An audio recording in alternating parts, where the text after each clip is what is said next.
نن چې زه حقیقت خبره کوم نو زمانه به زما ملګریم خفه کیږي، زمانه به زما ډیر نږدې دوستان خفه کیږي.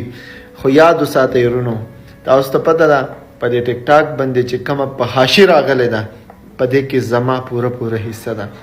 هغه څنګه په دې کې زما د هر هغه رور چې تاسو آی ډی ته لیول وینئ، که هغه په 1 لیول دی او که هغه 50 لیول دی، نو روره په دغه فحاشۍ کې د دغه رور پوره حصه ده.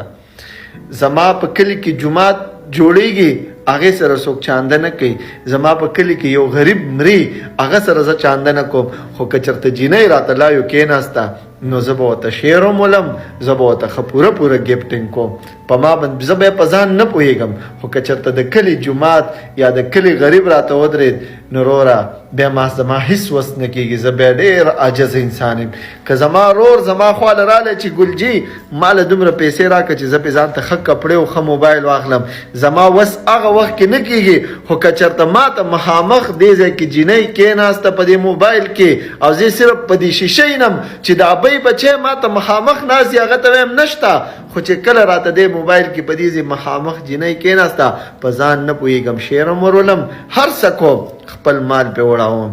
ایرونو نن سبا تاسو ته پته ده ما خپل حساب لګاو، زمانه کم از کم 22-23 زره ریاله دا زمانه په دې ټیک ټاک باندې ما ګفټینګ اخیستی دی، کوینز مې پې اخیستی دي او ما دقه جینکو دقه هلکانو ته ورشتي، یارانو دوستانو ته، هغه یارانو دوستانو ته مې ورشتي چې زما کلم په کار نه راځي، هغه جینکو ته مې ورشتي چې زما کلم په کار نه راځي. خو صرف څه په دې شیشه کېناسته او ما خپل ځان مې شو کو، یو 200-300 خلک ناسي او هغوی ته پته ولګي چې سید باچا های جینۍ ته ګفټینګ وکړو او جینۍ وایي چې سید باچا زنده باد، سید باچا شیر دی، سید باچا دا دی اسمان دی او ډنګری دی.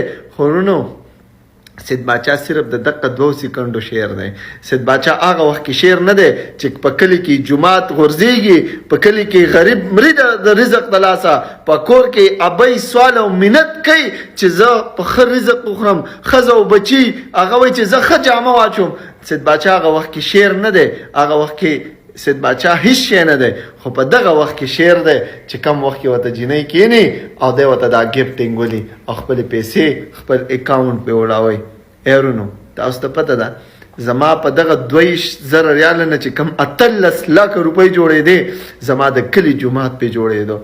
قسم په خدای په دغه 18 لکه روپۍ باندې د یو د 9-18 چې 2 لکه روپۍ مې یو غریب له ورکړی وی نو ځان له په بازار کې ښه روزګارونه کړی وی، کم از کم سبا که مړ وی نو دا خو به ویلی وی چې یار ډېر ښه انسان و، ما له روزګار را کړی و، الله دې وبخي. یو 2 رکعته نفل یا د الله نه به سوال خو کړی وی. ولې د ټیک ټاک جینۍ به تاله سوال وکړي دې ځای کې چې سبا له مړ شي، یا د ټیک ټاک دغه هلک به تاله سوال وکړي. مړه نورې خبرې به بیا کوو او دا یو څو خبرې یاد ساتئ چې ګوره دغه خلک ستاسو په کار نه راځي.